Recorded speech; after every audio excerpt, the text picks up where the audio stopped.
Oh, that I could see to the other realm, that I could learn the magic of the ancients. Oh, that the secrets of the Druids and the witches could be whispered in my ears, that I might know their beauty and their power, that I might love again this land and hear the voices of the goddess and the god in the trees and in the rivers. If you ever travel to Avalon in the southwest of England, you will find, tucked beneath the crouching beast that is Glastonbury Tor and the rounded breast that is Chalice Hill, a magical garden surrounding a well steeped in legend.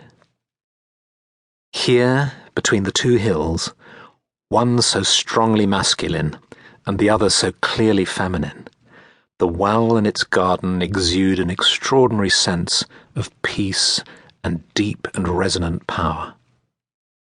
If you were to enter that garden now, you would pass lawns and flower beds, low hedgerows and gnarled yew trees, until, following the path that slopes gently upward, you would arrive at the wellhead.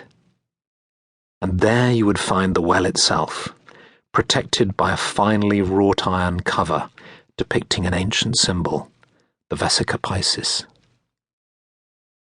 In this symbol, two circles overlap, and in doing so, create an image which for some depicts Christ, for others the Philosopher's Stone, and for yet others the Holy Grail or the sacred vulva of the goddess.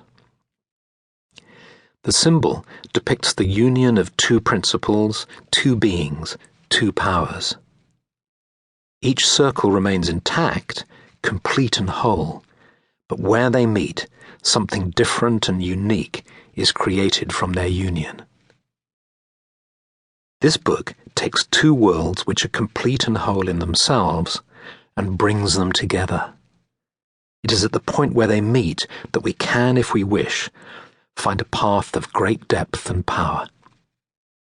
The worlds that are brought together in this book are those of witchcraft and druidry, and I have called the path that they create together Druidcraft, from the Irish word druidecht, and from the inspiration of the Irish poet W.B. Yeats, who uses this term in his poetry.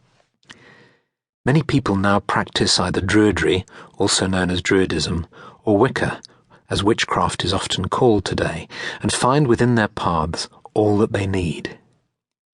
Each tradition is complete in itself, and I'm not suggesting that either way is incomplete or inadequate. However, over the years I've noticed that many Wiccans have become interested in Druidry, just as many Druids have become interested in Wicca. The fact is that the two circles of Druidry and Wicca now overlap, as many people start to combine their knowledge and experience of each path to fashion their own craft, their own spiritual way. For these people, the synthesis explored in this book is already happening.